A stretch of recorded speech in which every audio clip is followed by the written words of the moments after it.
It's about how love stays with you even when the person that you love or the things that you love are not there anymore. So to tell the story, we use the body. It's central. I think it's central to all our work, but in this piece, everything's visual because there's no text. So I think of it like, I guess in a similar way to film, in that each image has to tell a story. So, and you watch these images unfold, and whether that's with the masks, because of course we use masks and we use music as well, but all of it's image and sensory. So you're told the story through what you hear and through what you see. You know?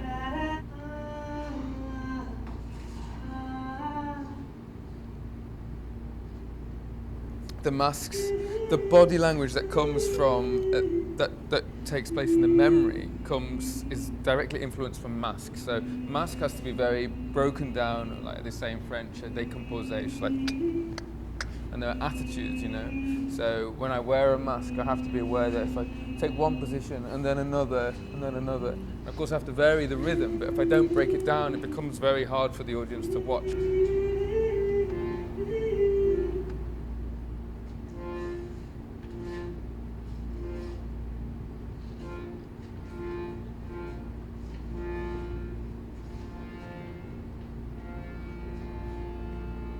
Rose is the wife of William, and they've been married for 60 years. 60 years. She's a feisty, quite independent. She's quite traditional kind of housewifey role I think she's had, but then she's got a bit of spirit about her as well. She works during the war.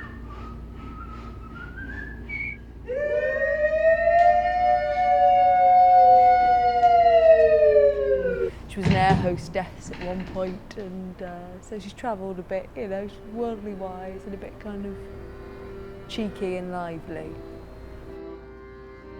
There's just so much to get your teeth into with this. There's so much technical stuff which I love. I love technical, but then there's also, the humanity side that I really enjoyed finding as well.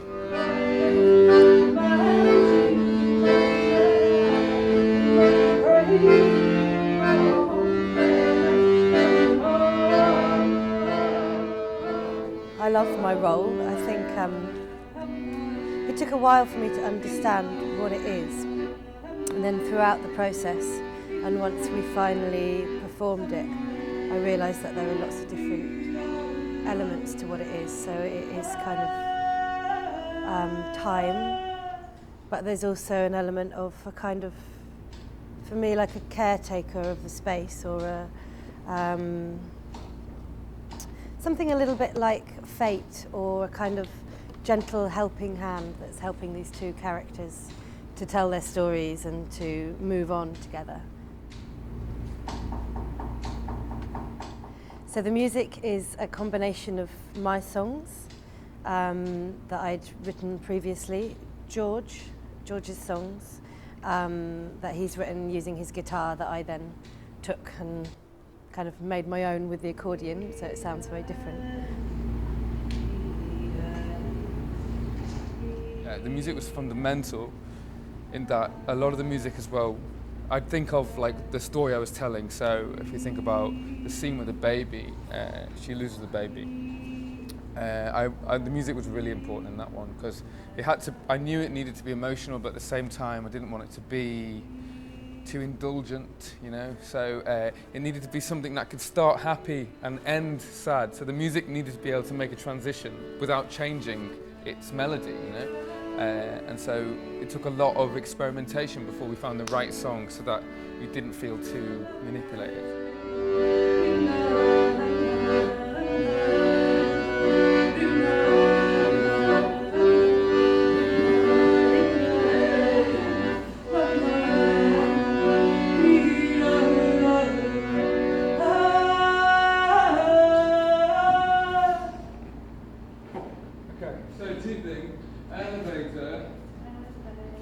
Just a bit of the signal is never clear for me.